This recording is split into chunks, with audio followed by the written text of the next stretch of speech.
ಪ್ರಥಮ ದರ್ಜೆ ಕ್ರಿಕೆಟ್ನಲ್ಲಿ ಗುಜರಾತ್ನ ಸಮಿತ್ 359 ರನ್ನನ್ನು ಬಡಿದು ಚಚ್ಚಿ 117 ವರ್ಷಗಳ ದಾಖಲೆಯನ್ನು ಧೂಳಿಪಟ ಮಾಡಿದ್ರು ಅಂತ ಸುದ್ದಿ. ಇತ್ತ ಗುಜರಾತ್ನಿಂದ ಬಂದಂತಹ ನರೇಂದ್ರ ಮೋದಿ ಸಿಕ್ಕಾಬಿಟ್ಟೆ ಬ್ಯಾಟಿಂಗ್ ಆಡ್ತಾ ಇದ್ದಾರೆ ಕಳೆದ 47 ದಿನದಿಂದ. ಇನ್ನು 3 ದಿನ ಬಾಕಿ ಇದೆ. ಏನು ಸೆಂಚುರಿ ಹೊಡಿತಾರೋ ಅಥವಾ ಯಾವ ದಾಖಲೆ ಧೂಳಿಪಟ ಆಗುತ್ತೋ ಗೊತ್ತಿಲ್ಲ. ಈ ಕಥೆಗಳನ್ನು ನೋಡಬೇಕು ಅನ್ನೋದಾದರೆ ಇವತ್ತಿನ ನಿಮ್ಮ ಪ್ರಶ್ನೆಗಳಿಗೆ ಹೋಗುವುದಕ್ಕೆ ಮೊದಲು ಒಂದು ಮಾಹಿತಿಯನ್ನು ನಿಮಗೆ ಕೊಟ್ಟುಬಿಡ್ತೀನಿ. 30ನೇ ತಾರೀಕು ಆದ ಮೇಲೆ 500 ಮತ್ತು 1000 ರೂಪಾಯಿ ಮುಖಬೆಲೆಯ ನೋಟುಗಳು ನಿಜವಾಗಿಯೂ ಕಾಗದವಾಗುತ್ತೆ. ಎಕ್ಸೆಪ್ಟ್ RBIಗೆ, ರಿಸರ್ವ್ ಬ್ಯಾಂಕ್ಗೆ, ಭಾರತೀಯ ರಿಸರ್ವ್ ಬ್ಯಾಂಕ್ಗೆ ತೆಗೆದುಕೊಂಡು ಹೋಗಿ ಮಾರ್ಚ್ 31 ಒಳಗಡೆ ನೀವು ಅದನ್ನು ಘೋಷಣೆ ಮಾಡುವುದಾದರೆ ಮಾತ್ರ. ಇಲ್ಲ, ಅದು ಬಿಟ್ಟರೆ ಅದು ಕಾಗದ ಅಷ್ಟೇ, ಇನ್ಯಾವ ಬೆಲೆನೂ ಇಲ್ಲ. ಆದರೆ ನಿಮ್ಮ ಮನೆ ಅಂತಂದರೆ ಮನೆ ಅಲ್ಲ, ನಿಮ್ಮ ಹತ್ರ ಇಟ್ಕೋಬೋದಾಯಿತು ಅಂದರೆ 500 ರೂಪಾಯಿದು ಅಥವಾ 1000 ರೂಪಾಯಿ ಮುಖಬೆಲೆಯ 10 ನೋಟುಗಳಿಗಿಂತ ಹೆಚ್ಚಿಗೆ ಇಟ್ಕೊಂಡ್ರೆ ದಂಡ ಹಾಕುವ ಸಾಧ್ಯತೆ ಇದೆ. ಸುಮಾರು ಒಂದು 50,000 ರೂಪಾಯಿ ಅಂತಿದ್ದಾರೆ. ಅದು 30ನೇ ತಾರೀಕು ಪ್ರಕಟ ಆಗಬಹುದು. ಹಾಗಾಗಿ ಬದಲಾಯಿಸಲಿಕ್ಕೆ ಆಗದೆ ಮನೆಯಲ್ಲೇ ನೋಟು ಇಟ್ಟುಕೊಂಡು ವಿಲ ಒದ್ದಾಡಿ ಆಮೇಲೆ ತಗಲಿಕೊಂಡು ಹೊಸ ನೋಟಿನಲ್ಲಿ 50,000 ದಂಡ ಕಟ್ಟುವ ಬದಲು ಅಲ್ಲೇ ಎಲ್ಲರೂ ಸುತ್ತಮುತ್ತ ಜಾಗ ನೋಡಿ ಲೈಟಾಗಿ ಒಂದು ಮೂಲೆಯಲ್ಲಿ ಬೆಂಕಿ ಹಾಕೋದು ಬೆಟ್ರು ಅಂತ ಕಾಣುತ್ತೆ. ಇದು ನಿಮ್ಮ ಗಮನಕ್ಕೆ. ಒಂದೊಂದು ನೋಟು 2 ನೋಟ್ನ ಸವನೀರ್ ಥರ ನೆನಪಿಗೆ ಇರಲಿ. ನಮ್ಮ ಟೈಮಲ್ಲೇ ತಾನೇ ನೋಟ್ ಬ್ಯಾಂಕ್ ಹಾಕಿದ್ದೋ ಬ್ಯಾನು ಅಂದ್ಬಿಟ್ಟು ಕಟ್ಟಾಕ್ಸಿಟ್ಟಿರೋಣ ಮನೆಯಲ್ಲಿ ಬೇಕಾದ್ರೆ ಇಟ್ಕೋಬೋದು. ಬಿಯಾಂಡ್ ದಟ್ ಇಟ್ಟರೆ ಬೀಳಬಹುದು ಅಂತಿದ್ದಾರೆ. All right. 3 ದಿನಗಳ ಬಾಕಿ ಉಳ್ಕೊಂಡಿರೋ ಹಿನ್ನೆಲೆಯಲ್ಲಿ ಇವತ್ತು ನನ್ನ ಜೊತೆ ಶ್ರೀ ಪ್ರವೀಣ್ ಹೆಗ್ಡೆ ಅವರು ನನ್ನ ಜೊತೆ, ಪ್ರಕಾಶ್ ಹೆಗ್ಡೆ ಅವರು ನನ್ನ ಜೊತೆ ಇದ್ದಾರೆ. ನಮಸ್ಕಾರ ಸರ್. ಬೇಸಿಕ್ಕಾಗಿ ಆದಾಯ ತೆರಿಗೆಯ ಪರಿಣಿತರವರು. ಅವರನ್ನ ಎಲ್ಲ ಪ್ರಶ್ನೆಗಳನ್ನು ನೀವು ಅವರನ್ನು ಕೇಳಿ, ನನ್ನನ್ನು ಕೇಳಬೇಡಿ. ಏನಾದ್ರು ಇದ್ದರೆ ಪುಕ್ಕಟೆ ಬೇಗ ಸಿಗತ್ತೆ ಸಲಹೆ ತಗೊಂಬಿಡಿ ಈಗಲೇ. ನಿನ್ನೆ ರಾಜೇಶ್ ಫಸ್ಟ್ ಕಾಲ್ಗೆ ಹೋಗೋಣ ಅಂತ. 1 ನಿಮಿಷ before I go to Rajesh. Rajesh ನಮಸ್ಕಾರ, ಚೆನ್ನಾಗಿದ್ದೀರಾ? ನಮಸ್ಕಾರ ಸರ್, ನಾವು ಹಾಸನದಿಂದ ಮಾತಾಡೋದು. 1 ನಿಮಿಷ ಹಂಗೆ ಲೈನಲ್ಲಿ ಇರ್ತೀರಾ? ನೋಟ್ ಬ್ಯಾನ್ ಆಯ್ತು. 8ನೇ ತಾರೀಕು ನೋಟ್ ಬ್ಯಾನ್ ಆಯ್ತು. 12ನೇ ತಾರೀಕು ಮನೆಯದು ದುಡ್ಡು 4 ಲಕ್ಷ ನಮ್ಗೆ ಹಳೆ ನೋಟ್ ಕೊಟ್ರು. ಯಾರು? ಮನೆ ಓನರು. ಯಾಕೆ ಕೊಟ್ರು? ನಾವು ಮನೆ ಬಳಿ ಬೋಗಿತ್ತಿದ್ವಿ. ಬೋಗಿತ್ ಕ್ಯಾಶ್ ಪೀರಿಯಡ್ 12ನೇ ತಾರೀಕಿಗೆ ಮುಗೀತು. ಆಮೇಲೆ 4 ಲಕ್ಷ ಏನಪ್ಪ? ಹಲೋ, ಬೋಗ್ಯಕ್ಕೆ ತೆಗೆದುಕೊಂಡಿದ್ದಾರೆ ಅನ್ಸತ್ತೆ. ಬೋಗಿದ್ದು ಲೀಗಲ್ ಆಗಿ ನೀವು 4 ಲಕ್ಷ ರೂಪಾಯಿ ಕೊಟ್ಟಿದ್ದಿದ್ರೆ 4 ಲಕ್ಷ ರೂಪಾಯಿ ಅವರು ಲೀಗಲ್ ಆಗಿ ವಾಪಸ್ ಕೊಟ್ಟಿರೋದಾದ್ರೆ ಲೆಕ್ಕ ತೋರ್ಸಕ್ಕೆ ಟ್ರೈ ಮಾಡಿ ಅಷ್ಟೇ. ಆಗ್ಬೋದಾ? ಅಲ್ವಾ? ಆಗ್ಬೋದಲ್ಲ? All right. ಯಾಕೆ ದುಡ್ಡು ಇಟ್ಕೋಬಾರ್ದು 30ನೇ ತಾರೀಕು ಆದಮೇಲೆ? 30ನೇ ತಾರೀಕು ಆದ್ಮೇಲೆ ಇಟ್ಕೊಂಡ್ರೆ ಸರ್ಕಾರಕ್ಕೆ ಏನು ಪ್ರಾಬ್ಲಮ್? ಇಟ್ಕೋ, ಹೆಂಗಿದ್ರು ಕಾಗದ ಇಟ್ಕೋ. ಅದಕ್ಕೆ ಯಾಕೆ ದಂಡ ಹಾಕಕ್ಕೆ ಹೋಗ್ಬೇಕು? ಅಂದರೆ ಒಂದು ವಿಚಾರ ಅಂತಂದರೆ, ಈ ಹಳೆ ನೋಟಿನ ಚಲಾವಣೆ ಕೆಲವು ಕಡೆ ನಡೀತಾನೆ ಇರ್ಬೋದು. ಹೆಂಗೆ? ಎಲ್ಲ ಈಗ ತಗೊಂಡವನು ಇಸ್ಕೊಂಡವನು ಅನುಭವಿಸ್ಲಿ. ಆಗಲ್ಲ. ಈಗಂದರೆ ಅದು ಬ್ಯಾಂಕ್ನಲ್ಲಿ ನಡೀದೇ ಹೋದರೂ ಕೂಡ ನಾನು ನಿಮಗೆ ಕೊಡ್ಬೋದು, ನೀವು ಮತ್ತೊಬ್ಬರಿಗೆ ಕೊಡ್ಬೋದು. ಆಲ್ಟರ್ನೇಟ್ ಕರೆನ್ಸಿ ಆಗಿ ಅದು ಮುಂದುವರಿಬೋದಲ್ಲ. ಅಂದರೆ ಬದಲಿಯಾಗಿ ಹಳ್ಳಿ ಕಡೆ ಎಲ್ಲ ಸುಮ್ಮನೆ ಹಂಗೆ ಓಡಾಡ್ತಾ ಇರುತ್ತೆ. ಆಲ್ಟರ್ನೇಟ್ ಕರೆನ್ಸಿಯಾಗಿ ಅದನ್ನು ಯೂಸ್ ಮಾಡ್ಬೋದು.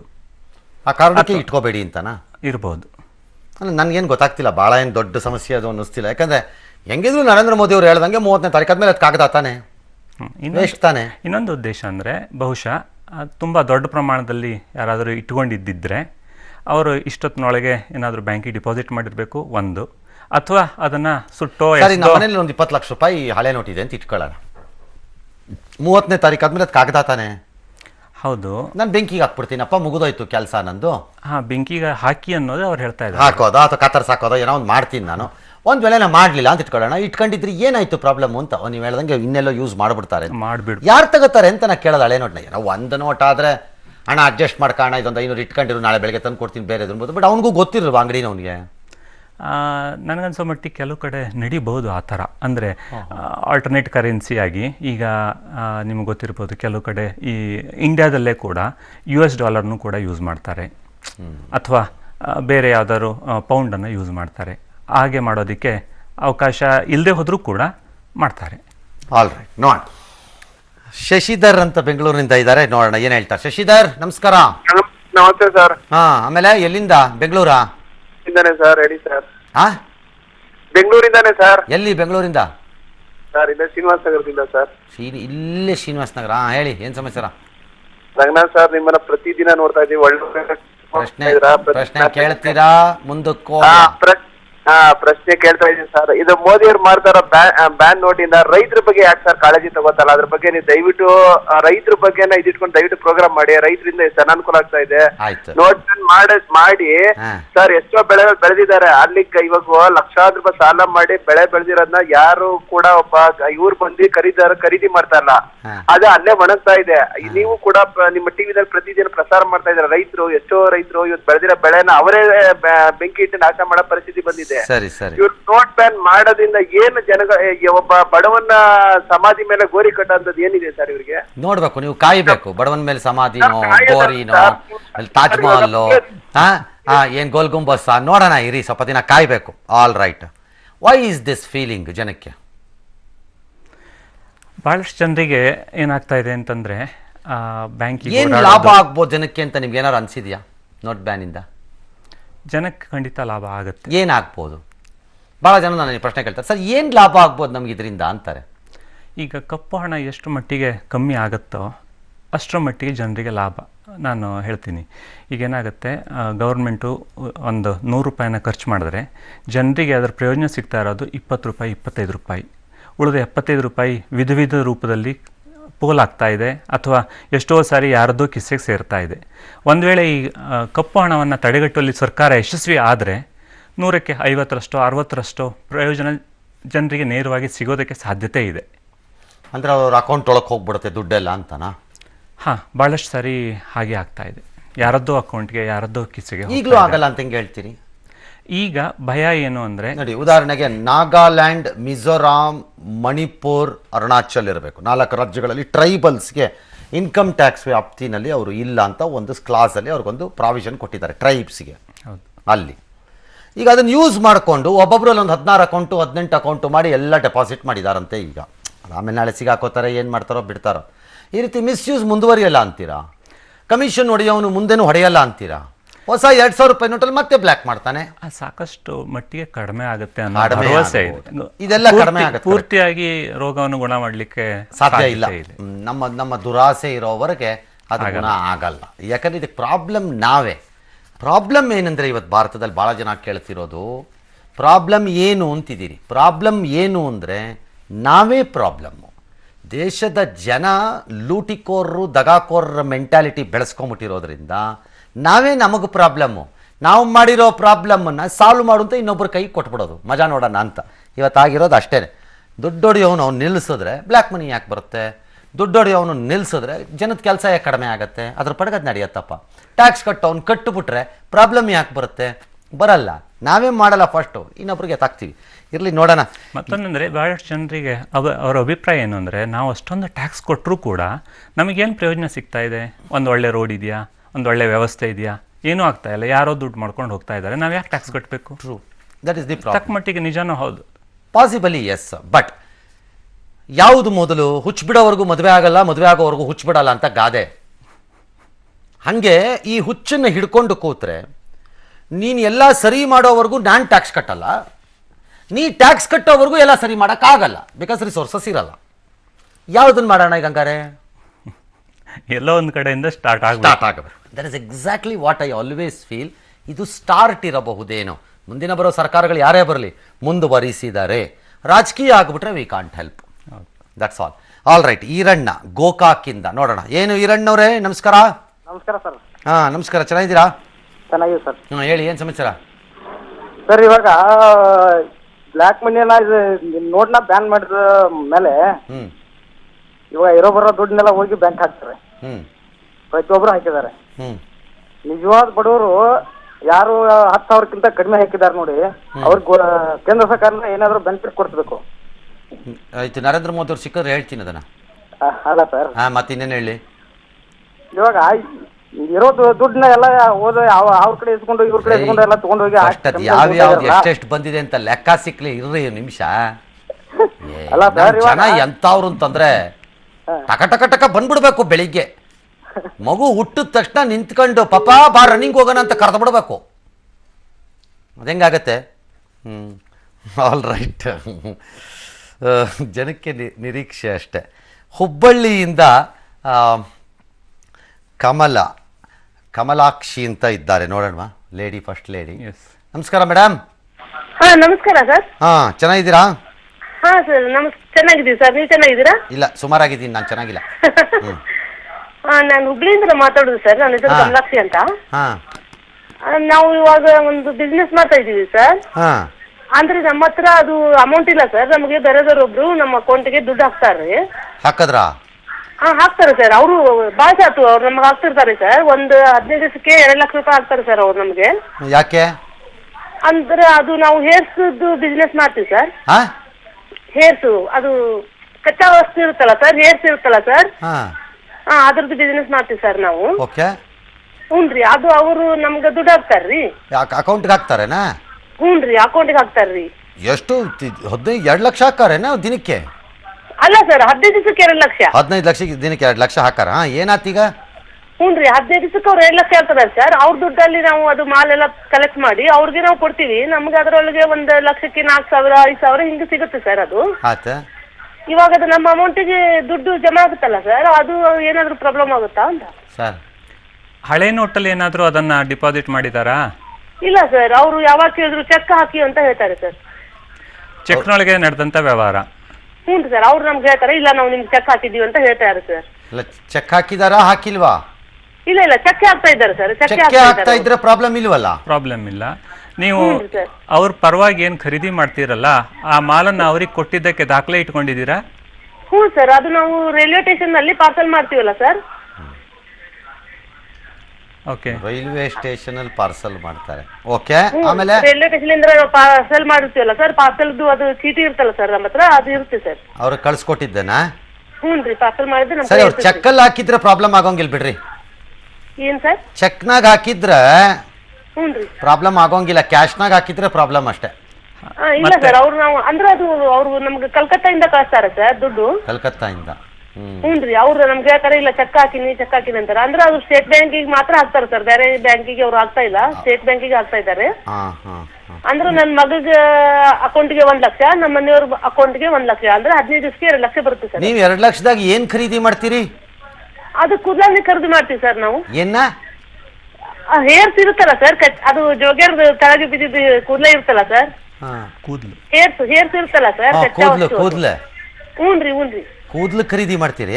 ಹ್ಞೂನ್ರಿ ಸರ್. ಖರೀದಿ ಮಾಡಿದ್ದಕ್ಕೆ ನೀವು ಏನಾರು ರೆಸಿಪ್ಟು ಗಿಸಿಪ್ಟು ಹತ್ರ ಇಟ್ಕೋತೀರೇನಾ?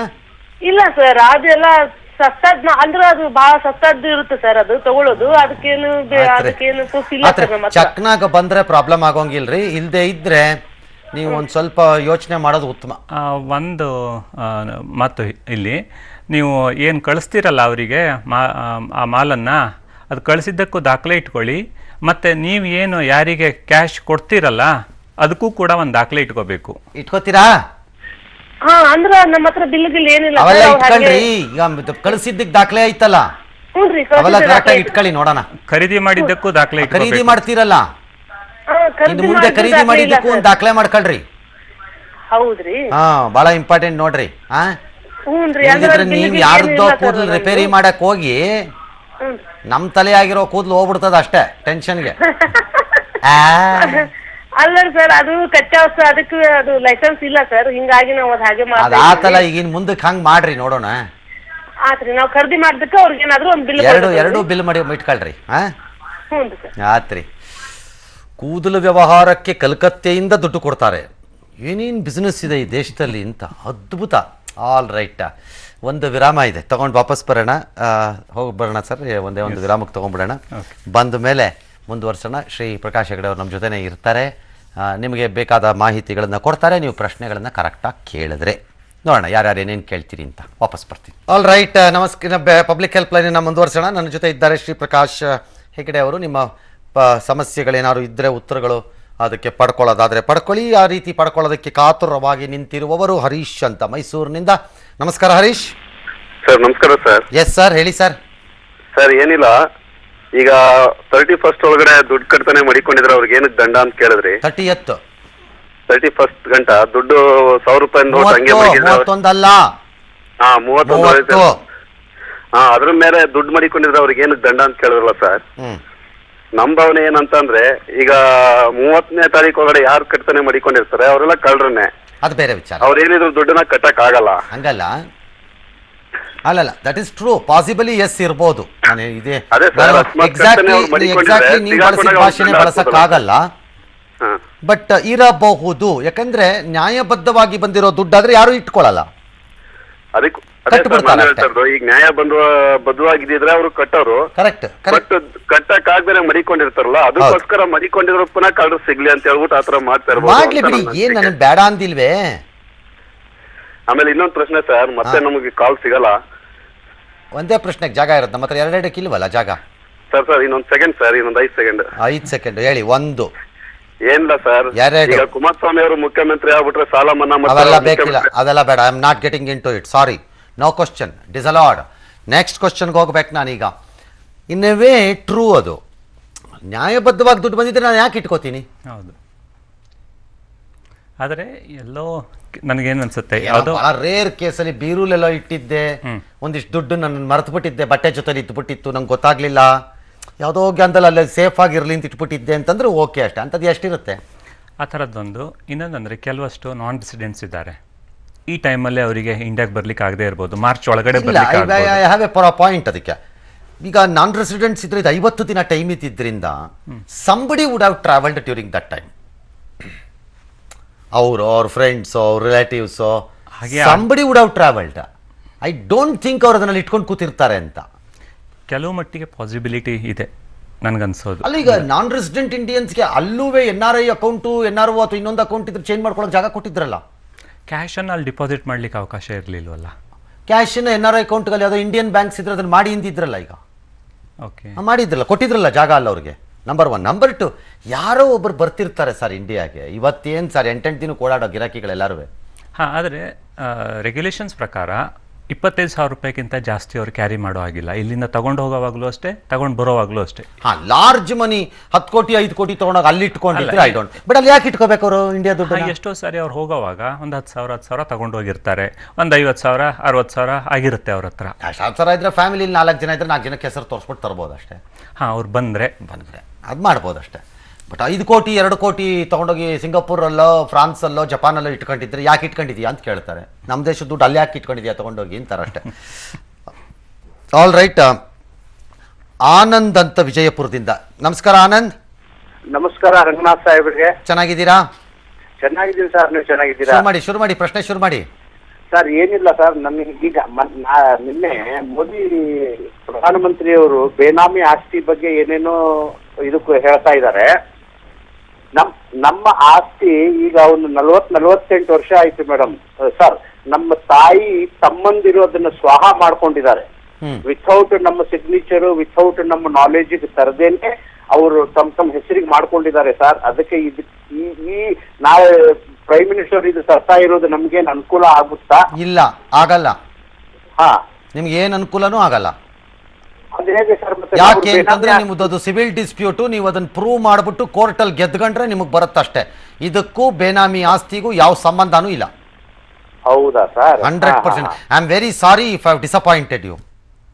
ಹೌದಾ ಸರ್? ಈಗೇನು ನಾನು ಪ್ರಯತ್ನ ಮಾಡೋದು ಬೇಡ? 4 ಕಾಲಾಣಿ ಪ್ರಯತ್ನ ಮಾಡಕ್ ಹೋಗ್ಬೇಡಿ. ಎಕ್ಸೆಪ್ಟ್ ಕೋರ್ಟ್ಗೆ ಹೋಗಿ ಪ್ರೂವ್ ಮಾಡಿ ಇದು ಅಕ್ರಮವಾಗಿ ನಮಗೆ ಬರಬೇಕಾದ ಆಸ್ತಿಯನ್ನು ಇನ್ನೊಬ್ಬರು ತೆಗೆದುಕೊಂಡಿದ್ದಾರೆ ಅನ್ನೋದನ್ನು ಪ್ರೂವ್ ಮಾಡೋದಾದ್ರೆ ಆಗ ಆಸ್ತಿ ನಿಮಗೆ ಸಿವಿಲ್ ಡಿಸ್ಪ್ಯೂಟ್ ಆಗಿ ಸಿವಿಲ್ ದಾವೆ ರೂಪದಲ್ಲಿ ವಾಪಸ್ ಬರಬೇಕೇ ಹೊರತು ಬೇನಾಮಿ ಆಸ್ತಿಗೂ ನೀವು ಹೇಳ್ತಿರೋ ಸಮಸ್ಯೆಗೂ ಯಾವ ಓಬೇರಾಯಿನ ಸಂಬಂಧ ಇಲ್ಲ. ಸರಿ ಸರ್, ಇದೆ ಆಯ್ತಾ? ಅಂತ ಮಾಡಿದ್ದೆ ಸರ್ ಅಷ್ಟೇ. ನಾನು ಏನ್ ಮಾಡ್ಲಿ ಸರ್, ನಂಗೆ ಗೊತ್ತಿರೋದನ್ನ ಕರೆಕ್ಟಾಗಿ ಹೇಳೋರು. ನಮಸ್ಕಾರ ಸರ್. ನಮಸ್ಕಾರ ಸರ್. ಎಲ್ಲಿಂದ ತಾವು? ರಾಯಚೂರಿಂದ ಸರ್. ರಾಯಚೂರಿಂದ. ಹೇಳ್ರಿ, ಏನ್ ಸಮಾಚಾರ ರಾಯಚೂರ್ನಾಗೆ? ಸಮಾಚಾರ ಏನಿಲ್ಲ ಸರ್, ಈ ದುಡ್ಡಿನ ಸರ್ ಈ ಕೂಲಿಯರಿಗೆ ಪಾಲಿಯರಿಗೆ ಕೊಡ್ತಾರಲ್ಲ ಸರ್, ರೈತರಿಗೆ ಗೊತ್ತಾಗಲ್ಲ ಸರ್. ಇಲ್ಲಿ ರೈತರಿಗೆ ಗೊತ್ತಾಗಲ್ಲ. ಮಾರ್ಕೆಟ್ಗೆ ಹೋಗಿ ಚೆಕ್ಲಿಂದ ತರೋದು, ಕೆಲವೊಬ್ಬರಿಗೆ ಅಕೌಂಟ್ ಇರ್ತಾವ, ಕೆಲವೊಬ್ಬರಿಗೆ ಅಕೌಂಟ್ ಇರಲ್ಲ. ದೊಡ್ಡ ಪ್ರಾಬ್ಲಮ್ ಆಗ್ತದೆ ಸರ್. ದಯಮಾಡಿ ನೀವೇನಪ್ಪಾ ಅಂತಂದ್ರೆ ದಯಮಾಡಿ, ಯಾಕಂದ್ರೆ ಈ ರೈತರಿಗೆ ಹೆಚ್ಚಿನ ಒಂದು ಮಾನ್ಯತೆ ಕೊಟ್ಟು ದಯಮಾಡಿ ಇದು ಯಾರಿಗೆ ನೀವು ಆರ್ಬಿಐಗೆ ಹೇಳ್ತಿರೋ ಸರ್, ದಯಮಾಡಿ. ಯಾಕಂದ್ರೆ ನೀವು ಮುಂದೆ ಹೇಳ್ರಿ, ಏನು ಹೇಳ್ರಿ, ಏನು ಮಾಡ್ಬೇಕು ಅಂತೀರಿ ಹೇಳ್ರಿ. ಏನಿಲ್ಲ ಸರ್, ಅವ್ರಿಗೆ ಹೆಚ್ಚಿನ ಪ್ರಾಮುಖ್ಯತೆ ಕೊಟ್ಟು ಅವ್ರಿಗೆ ದುಡ್ಡು ಹೆಚ್ಚು ಕೊಡ್ಬೇಕು. ಚೆಕ್ ಕೆಲವೊಬ್ಬರಿಗೆ ಗೊತ್ತಾಗಲ್ಲ ಸರ್ ಇಲ್ಲಿ. ಆತ್ರಿ 30ನೇ ತಾರೀಕು ಕಳೆದ ಮ್ಯಾಗ ಹ್ಞೂ ಸರ್, ಒಂದಿಷ್ಟು ದುಡ್ಡು ಒಳಗ್ ಬರ್ತದ ಅಂತ ಅನ್ಸದ ನನಗೆ. ಏನ್ ಬರ್ತದೆ ಸರ್ ಇಲ್ಲಿವರೆಗೆ ಸರ್? 150-200 ರೂಪಾಯಿ ಕೂಲಿ ಕೊಡ್ಬೇಕು, ಗೊತ್ತಾಗಲ್ಲ ಸರ್ ಕೆಲವೊಬ್ಬರಿಗೆ. ಅದಕ್ಕೆ ಈಗ ಏನ್ ಮಾಡು ಅಂತೀರಿ?